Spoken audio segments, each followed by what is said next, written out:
Hello साथियों, नमस्कार। Polytechnic पाठशाला 3.0 पे आप सभी का स्वागत है। मेजरमेंट का ये लेक्चर नंबर 15 है और चैप्टर नंबर क्या है 2 है। चैप्टर आपका है एमीटर एंड वोल्ट मीटर, ठीक है।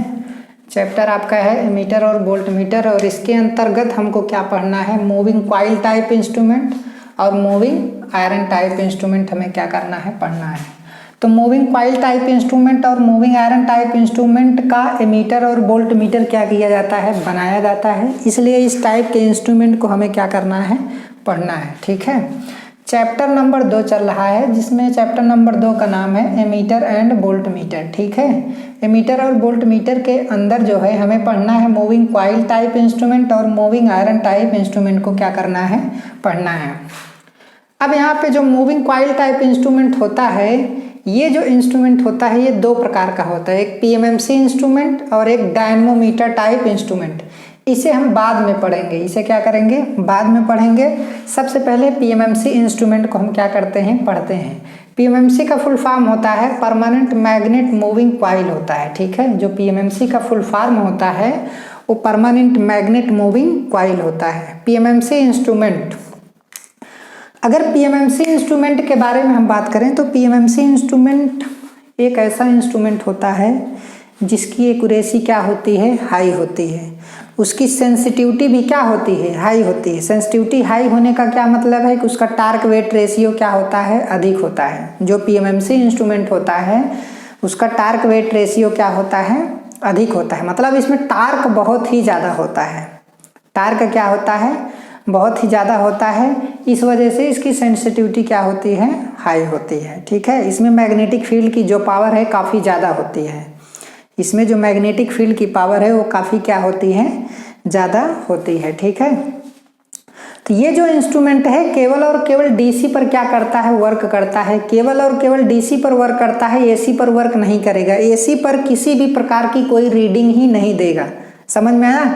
क्योंकि एसी पर क्या होता है कि उस पर एवरेज जो टार्क होता है, जो उस पर उस पॉइंटर या जो हमारा स्पिंडल होता है उस पर जो टार्क वर्क करेगा, जो एवरेज टार्क वर्क करेगा, वो एसी के केस में क्या होता है, 0 होता है। प्योर एसी के केस में ये होता है कि ये रीडिंग क्या देता है, 0 देता है।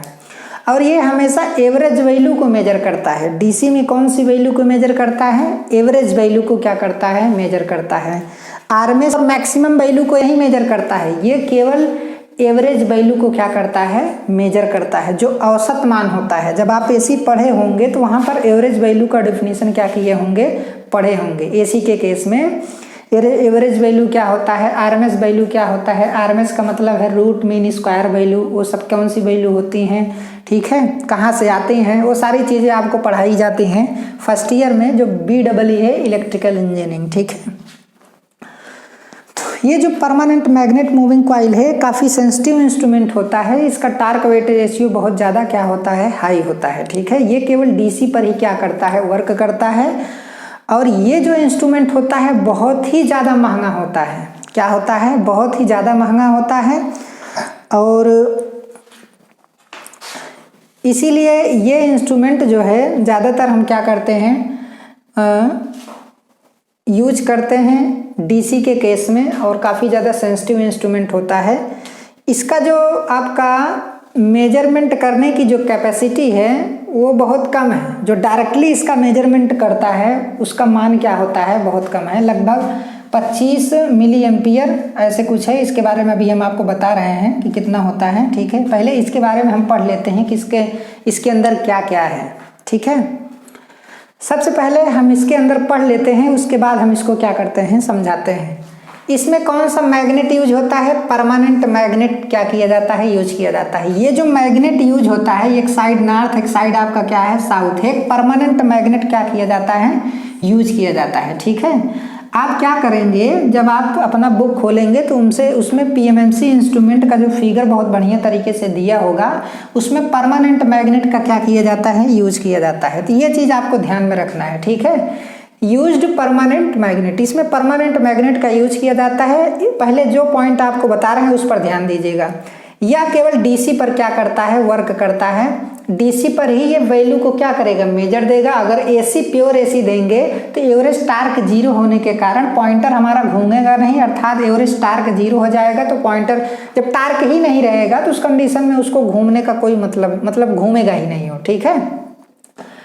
इसमें जेल बियरिंग यूज की जाती है। कौन सी बियरिंग यूज की जाती है, जेल बियरिंग यूज की जाती है। बहुत छोटी बियरिंग होती है, बहुत हल्की बियरिंग होती है, ठीक है।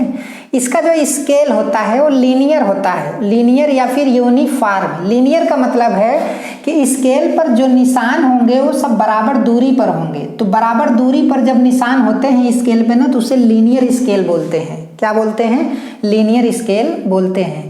इट मेजर ओनली जो है एवरेज वैल्यू, यह क्या करता है, केवल एवरेज वैल्यू को क्या करता है, मेजर करता है। It measure only average value, औसत मान। 3 मान होते हैं, एक मैक्सिमम वैल्यू होता है, एक एवरेज वैल्यू होता है और एक आपका आरएमएस वैल्यू होता है, ठीक है। तो ये कौन सी वैल्यू को मेजर करता है, डीसी के केस में एवरेज वैल्यू को क्या करता है, मेजर करता है। इसका जो कैलिब्रेटेड स्केल होता है 270 डिग्री तक होता है। ये सारी चीज़ें आपको एग्जाम में लिखनी है और ये सारी चीज़ें जेईई के एग्जाम में भी क्या की जाती हैं, पूछी जाती हैं। इसका जो स्केल होगा, इसका जो स्केल का एंगल होगा आपका, ये कितना होगा, 270 डिग्री तक होता है, ठीक है। मैक्सिमम कितना होता है, 270 डिग्री तक होता है। इसमें कौन सी डैम्पिंग यूज की जाती है, ईडी करंट डैम्पिंग क्या की जाती है, यूज की जाती है। इसमें कौन सी डैम्पिंग यूज की जाती है, ईडी करंट डैम्पिंग यूज की जाती है। हमने आपको बताया है कि जिसमें मैग्नेटिक फील्ड की पावर ज़्यादा होती है उसमें ईडी करंट डैम्पिंग का क्या किया जाता है, यूज किया जाता है। इस इंस्ट्रूमेंट में प्योर एसी करंट फ्लो कराया जाए तो रीडिंग क्या मिलती है, जीरो मिलती है, क्योंकि एवरेज टार्क क्या हो जाता है, जीरो। क्योंकि एसी ऐसे चलता है ना, एसी आपका ऐसे चलता है। तो एक बार ये पॉजिटिव है, क्या है, निगेटिव। पॉजिटिव में इधर घूमने की कोशिश करेगा, तब तक निगेटिव आ जाएगा तो इधर घूमने की कोशिश करेगा। तो दोनों टार्क एक दूसरे के अपोजिट लग रहे हैं। तो इसका मतलब क्या है, जब एवरेज उसका निकालेंगे तो क्या हो जाएगा, जीरो हो जाएगा। इस वजह से ये जो हमारा मूविंग सिस्टम है एसी के केस में एवरेज टार्क जीरो होने की वजह से जो है वो घूमता नहीं है, ठीक है। इसमें स्प्रिंग कंट्रोल यूज किया जाता है। कौन से कंट्रोलिंग सिस्टम यूज किया जाता है, स्प्रिंग कंट्रोलिंग सिस्टम क्या किया जाता है, यूज किया जाता है, ठीक है। एक ऊपर इस देखिए ऐसे स्प्रिंग लगा है, ये वाला स्प्रिंग है, फिर यहाँ पर जॉइंट हो जाता है, यहाँ पर आपका कंडक्टर वायर ऐसे इस फ्रेम में क्या किया जाता है, लपेटा जाता है। फिर यहाँ पर दूसरे वाले स्प्रिंग में क्या किया जाता है, जोड़ दिया जाता है। इधर से करंट क्या करती है, फ्लो करती है। तो ये हमारा मूविंग सिस्टम क्या करता है, मूव करता है। तो अब कैसे मूव करता है वो चीज़ आगे हम आपको बताएंगे, लेकिन यहाँ पे पहले जो हमारा कॉन्सेप्ट है उसको समझना जरूरी है। उसके बारे में हम आपको बताएंगे कि कैसे क्या कर रहा है, ऑपरेट कर रहा है, ठीक है। इसका ऑपरेटिंग टार्क जीरो हो जाता है एसी के केस में, इस वजह से कोई भी रीडिंग नहीं देता है। इसमें कौन सी कंट्रोलिंग यूज की जाती है, स्प्रिंग कंट्रोल सिस्टम क्या किया जाता है, यूज किया जाता है। और यह इंस्ट्रूमेंट काफ़ी ज़्यादा क्या होता है, महंगा होता है। अब दूसरी बात क्या है, यहाँ पर टार्क वेट रेशियो इसका क्या होता है, हाई होता है। इसका जो टार्क वेट रेशियो क्या होता है, इसका हाई होता है। क्यों, क्योंकि इसकी मैग्नेटिक फील्ड की जो पावर है बहुत ज़्यादा होती है, तो टार्क इसमें बहुत ही क्या होता है, ज़्यादा होता है। समझ में आया। इसमें हिस्टेरेसिस लॉस नहीं होता है। हिस्टेरेसिस लॉस इसलिए नहीं होता है क्योंकि किसी भी प्रकार के आयरन का यूज इसमें नहीं किया जाता है, ठीक है। इस वजह से हिस्टेरेसिस लॉस इसमें नहीं होता है। इसमें पावर लॉस बहुत कम होता है, लगभग 25 माइक्रोवाट से लेकर के 200 माइक्रोवाट तक ही इसमें पावर लॉस होता है। बहुत ही कम पावर लॉस होता है, समझ में आया। इसमें जो पावर लॉस होता है वो आपका क्या होता है, बहुत कम होता है, ठीक है। अब क्या है कि इसका जो मैग्नेटिक फील्ड बहुत ज़्यादा होता है, इसलिए इलेक्ट्रोमैग्नेटिक फील्ड का कोई प्रभाव नहीं पड़ता है। अब ध्यान से देखिए, इसमें क्या है कि इसके अंदर जो मैग्नेटिक फील्ड डेवलप होता है उसका मान बहुत ही ज़्यादा होता है। तो कोई भी इंस्ट्रूमेंट होता है, आपको पता है कि वायुमंडल में भी इलेक्ट्रिक फील्ड है और मैग्नेटिक फील्ड है, समझ में आया। तो वो जो बाहर का मैग्नेटिक फील्ड और इलेक्ट्रिक फील्ड है, ठीक है, उसे स्ट्रे बोलते हैं। वो स्ट्रे मैग्नेटिक फील्ड कहा जाता है। तो स्ट्रे मैग्नेटिक फील्ड का प्रभाव उस इंस्ट्रूमेंट के ऊपर पड़ता है। मतलब क्या है कि इंस्ट्रूमेंट अगर बाहर का कोई मैग्नेटिक फील्ड इसके अंदर प्रवेश कर जाएगा तो इसके मैग्नेटिक फील्ड को क्या कर देगा, डिस्टर्ब कर देगा। समझ में आया। तो मेरा का ये कहने का मतलब है कि यदि मैग्नेटिक इंस्ट्रूमेंट में मैग्नेटिक फील्ड की पावर अगर कम होगी तो बाहर का मैग्नेटिक फील्ड उसके ऊपर हावी हो जाएगा, समझ में आया। लेकिन यदि अंदर का मैग्नेटिक फील्ड बहुत ज़्यादा होगा तो बाहर का मैग्नेटिक फील्ड थोड़ा बहुत प्रभाव भी डालेगा, तब भी कोई रीडिंग में बहुत ज़्यादा एरर डेवलप नहीं होता है। तो यही कारण है कि इसका मैग्नेटिक फील्ड बहुत ज़्यादा होता है, इसलिए स्ट्रे मैग्नेटिक फील्ड का कोई प्रभाव इस पर नहीं पड़ता है, समझ में आया। अब यहाँ पे क्या है, ये सारी चीज़ें तो आप समझ गए, ये सारे पॉइंट आपको क्या करने हैं, लिखने हैं, ठीक है। इसके आगे हम आपको बताते हैं। ये इंस्ट्रूमेंट हमारा क्या होता है, बहुत महंगा होता है, इसका टार्क वेट रेशियो बहुत ही क्या होता है, ज़्यादा होता है, ठीक है।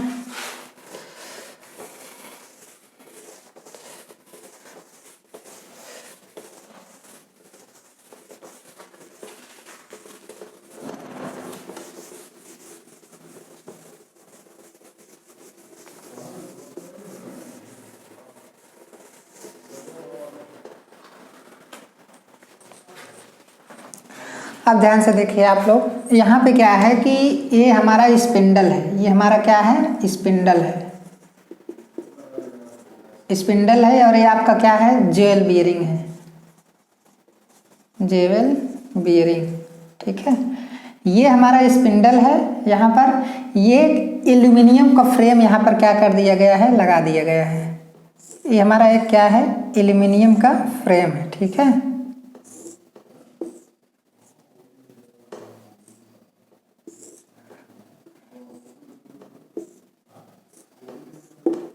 ये हमारा जो क्या है, एल्यूमिनियम का फ्रेम है, ठीक है। और यहाँ से आपका स्प्रिंग आया है, स्प्रिंग के माध्यम से तार को इसके ऊपर ऐसे क्या कर दिया गया है, लपेट दिया गया है। उसके बाद तार यहाँ से ऐसे, यहाँ पर एक आपका स्पिंडल निकलेगा ऐसे, उसके बाद यहाँ से ले जा कर के स्प्रिंग में जोड़ देते हैं, फिर स्प्रिंग को ऐसे आप क्या कर देंगे, लगा देंगे, ठीक है। फिर यहाँ से स्प्रिंग निकलेगा, यहाँ से टर्मिनल निकलेगा, इसी में करंट को क्या किया जाता है, फ्लो किया जाता है। इसमें एक एल्यूमिनियम का फ्रेम होता है जो रेक्टेंगुलर होता है, ठीक है। क्या होता है, रेक्टेंगुलर टाइप का होता है, वो एल्यूमिनियम का क्या होता है, फ्रेम होता है। अब यहाँ पे क्या है, ये हमारा कैलिब्रेटेड स्केल है, ये हमारा क्या है, पॉइंटर। पॉइंटर किसका बनता है, पॉइंटर हमारा क्या होना चाहिए, हल्का होना चाहिए। पॉइंटर जो होता है वो क्या होना चाहिए, हल्का होना चाहिए। ये एल्यूमिनियम प्लस मैग्नीशियम का क्या किया जाता है, बनाया जाता है। हल्का होने के लिए एल्यूमिनियम और मैग्नीशियम दोनों का क्या किया जाता है, बनाया जाता है, ठीक है। अब यहाँ पे क्या है कि जब अब यहाँ पर ये परमानेंट मैग्नेट है, ये क्या है, परमानेंट मैग्नेट है, ठीक है। तो परमानेंट मैग्नेट इधर नॉर्थ है, इधर क्या है, साउथ है, इसके बीच में मैग्नेटिक फील्ड क्या हो रहा है, डेवलप हो रहा है। तो ये जो हमारा कंडक्टर रखा है, ये कहाँ पर रखा है, मैग्नेटिक फील्ड में क्या किया गया है, रखा है, समझ में आया। तो जो कंडक्टर है हमारा मैग्नेटिक फील्ड में रखा गया है, और इसी कंडक्टर में यदि करंट को हम क्या कर दें, फ्लो करा दें, तो करंट जब इसमें फ्लो करेगी तो आपको पता है कि जो डिफ्लेक्टिंग टार्क है वो सीधे करंट के क्या होती है, समानुपाती होती है। तो जब करंट इसमें फ्लो करेगी तो इस पर एक टार्क वर्क करेगा, और उस टार्क की वजह से क्या होगा, ये मूविंग सिस्टम हमारा क्या हो जाएगा, घूम जाएगा, समझ में आया। जब मूविंग सिस्टम घूमेगा तो हमारा पॉइंटर घूमेगा, मतलब स्पिंडल घूमेगा। जब स्पिंडल घूमेगा तो पॉइंटर घूमेगा, और पॉइंटर घूमेगा तो रीडिंग हमें प्राप्त हो जाएगी।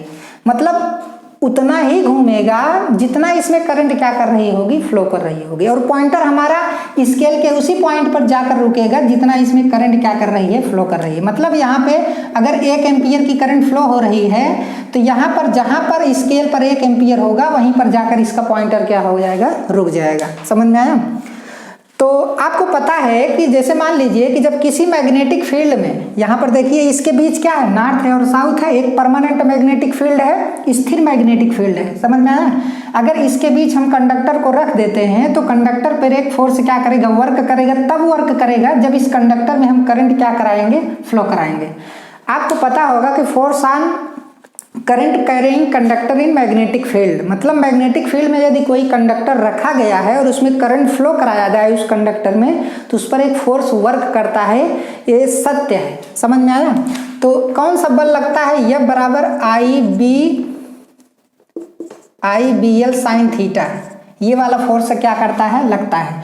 मतलब अब यहाँ पे देखिए हमारा जो फोर्स है किसके समानुपाती है, करंट के। और टार्क बराबर क्या होता है, जो टार्क होता है एफ डॉट क्या होता है, आर होता है। समझ में आया। तो आर तो मान लीजिए रेडियस आपका क्या रहेगा, कांस्टेंट रहेगा। टी इज डायरेक्टली प्रोपोर्शनल या फोर्स के समानुपाती, इधर एफ जो है करंट के समानुपाती है। तो जो हमारा टी होगा डिफ्लेक्टिंग टार्क होगा वो सीधे करंट के क्या होगा, समानुपाती होगा। तो जब इसमें करंट फ्लो करती है तो हमारा सिस्टम क्या करता है, मूव करता है और जाकर पॉइंटर कैलिब्रेटेड स्केल पर रीडिंग देता है। ठीक है, कैलकुलेशन तो आगे हम करवा देंगे, पहले कॉन्सेप्ट को हमें क्या करना है, समझना है। अब इसमें क्या है, स्प्रिंग कंट्रोल यूज किया जा रहा है। स्प्रिंग कंट्रोल यूज किया जा रहा है तो कंट्रोलिंग टार्क कौन डेवलप करेगा, कंट्रोलिंग टार्क जो डेवलप करेगा वो स्प्रिंग हमारा डेवलप करेगा। समझ में आया। इसमें एक ऊपर स्प्रिंग लगती है और एक क्या लगती है, नीचे लगती है। आपको ये भी बताया जाएगा कि ऊपर स्प्रिंग टूट जाएगी तो क्या होगा, नीचे वाली स्प्रिंग टूट जाएगी तो पॉइंटर हमारा कहाँ जाएगा, ऊपर वाली स्प्रिंग टूट जाएगी तो पॉइंटर हमारा कहाँ जाएगा। ठीक है, अब उसके बाद हमें क्या समझाना है, इसमें कौन सी डैम्पिंग यूज की जाती है, eddy current damping. Eddy current damping, समझ में आया। अब आपको पता है कि हमारा एल्यूमिनियम का फ्रेम है। ठीक है, ये क्या है, हमारा एल्यूमिनियम का फ्रेम है।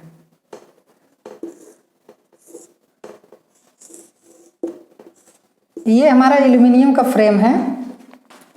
अब एल्यूमिनियम का फ्रेम कहाँ पर रखा गया है, स्थिर मैग्नेटिक फील्ड में रखा गया है।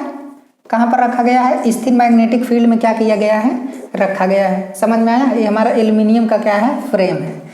होता यह है कि हमने आपको बताया कि डैम्पिंग क्या होता है। डैम्पिंग का ये मतलब है कि जब पॉइंटर आपका टीडी बराबर टीसी होता है तो पॉइंटर जाकर वहाँ पर स्थिर हो जाता है और वहीं पर एक स्थान पर रह करके वाइब्रेट करता है। क्या करता है, वाइब्रेट करता है या फिर ऑसिलेट करता है। ठीक है, तो उस ऑसिलेशन को कम करने के लिए हम डैम्पिंग सिस्टम को क्या करते हैं, अप्लाई करते हैं, जिसकी वजह से डैम्पिंग टार्क डेवलप होता है।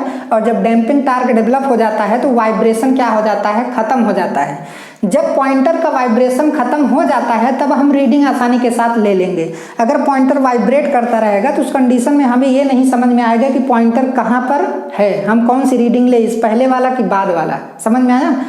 तो इसलिए पॉइंटर को स्थिर रहना बहुत ही ज़्यादा जरूरी है। तो उसके लिए हम डैम्पिंग सिस्टम को यूज करते हैं, जिसकी वजह से डैम्पिंग टार्क डेवलप होता है और पॉइंटर को एकदम फिक्स स्टडी स्टेट कंडीशन में ला देता है। ठीक है, तो अब यहाँ पे ये ऐसे ऐसे क्या करेगा, यहाँ पे हमारा पॉइंटर लगा है, पॉइंटर जाकर के एक जगह पे वाइब्रेट करने लगेगा। तो जब ऐसे ऐसे करेगा तो वो मैग्नेटिक, यहाँ पे देखिए मैग्नेटिक फील्ड निकला है ना, यहाँ पे स्थिर मैग्नेटिक फील्ड है। तो मैग्नेटिक फील्ड में ये जो हमारा फ्रेम है वो मैग्नेटिक फील्ड में ऐसे ऐसे वाइब्रेट करेगा। तो जब ऐसे ऐसे वाइब्रेट करेगा तो मैग्नेटिक फ्लक्स क्या होंगे, कटेंगे। जब मैग्नेटिक फ्लक्स कटेंगे तो उसमें फैराडे के नियम के अनुसार क्या होगा, एक ईएमएफ डेवलप होगा। जब ईएमएफ डेवलप होगा तो उसमें एक करंट डेवलप होगी। तो वो जो करंट इस एल्यूमिनियम फ्रेम पर डेवलप होगी वो भंवर धारा के रूप में होगी, ईडी करंट के रूप में होगी। जैसे जल में भंवर उत्पन्न होता है ठीक उसी प्रकार इस एल्यूमिनियम के फ्रेम में एक करंट फ्लो होगी जिसे ईडी करंट कहते हैं। समझ में आया। अब लेंज के नियम के अनुसार ये करंट जिस कारण से उत्पन्न हुई है ये उसी का क्या करेगी, विरोध करेगी। मतलब यह है कि ये करंट हमारा वाइब्रेशन के कारण उत्पन्न हुई है तो ये करंट वाइब्रेशन का क्या करेगी, विरोध करेगी। तो वाइब्रेशन का विरोध इस प्रकार करती है कि मतलब क्या है कि इसे वाइब्रेट ना करने दे। ये करंट इसलिए ही उत्पन्न होती है कि ये सिस्टम को वाइब्रेट ना करने दे। तो जैसे ही ये करंट डेवलप हो जाती है तो उस कारण का विरोध करके ये पॉइंटर को तुरंत क्या कर दे, मतलब मूविंग सिस्टम को एकदम फिक्स स्थिर कर देती है, फिक्स्ड हो जाता है, तब उसके बाद घूमता नहीं है। तो कहने का मतलब यह है कि ये जो हमारा ऑसिलेशन है, ऑसिलेशन के कारण मैग्नेटिक फ्लक्स कटते हैं। मैग्नेटिक फ्लक्स कटने की वजह से फैराडे के नियम के अनुसार ईएमएफ डेवलप होता है और ईएमएफ के कारण उसमें करंट डेवलप होती है। और वो जो करंट एल्यूमिनियम फ्रेम में डेवलप होती है वो जल में उत्पन्न भंवरों की तरह होती है, इसलिए उसे ईडी करंट बोलते हैं। अब ये करंट जिस कारण से उत्पन्न हुई है लेंज के नियम के अनुसार उसी कारण का क्या करेगी, विरोध करेगी। तो कौन सा कारण है, वाइब्रेशन के कारण ये करंट डेवलप हुई है तो ये करंट उसी का क्या करेगी, विरोध करेगी। और विरोध इस प्रकार करेगी कि ये हमारा पॉइंटर क्या हो जाएगा, स्थिर हो जाएगा। समझ में आया। तो इसमें ईडी करंट डैम्पिंग का क्या किया जाता है, यूज किया जाता है। जो पॉइंट आपको लिखाए गए हैं केवल एग्जाम में आपको वही पॉइंट लिखने हैं, एकदम पूरा फुल कॉन्सेप्ट इसका आपको नहीं लिखना है, नहीं तो कितना लिखेंगे एक ही क्वेश्चन में। ठीक है, बस केवल आपको समझना है इसमें बस। बस आपको समझते रहना है कि इसमें क्या है। बाकी एग्जाम में उसका फिगर भी पूछा जाता है, तो फिगर भी आप लोग अच्छे तरीके से बना लीजिएगा। आपका बुक में भी दिया है, हमने भी फिगर अच्छे से ही बनाया है। बाकी जो पॉइंट इसमें लिखाए गए वो सारी चीज़ों को नोट कर लीजिएगा। और इसमें अभी डिसएडवांटेज और एडवांटेज है जो अगले लेक्चर में आपको क्या किया जाएगा, पढ़ाया जाएगा। ठीक है।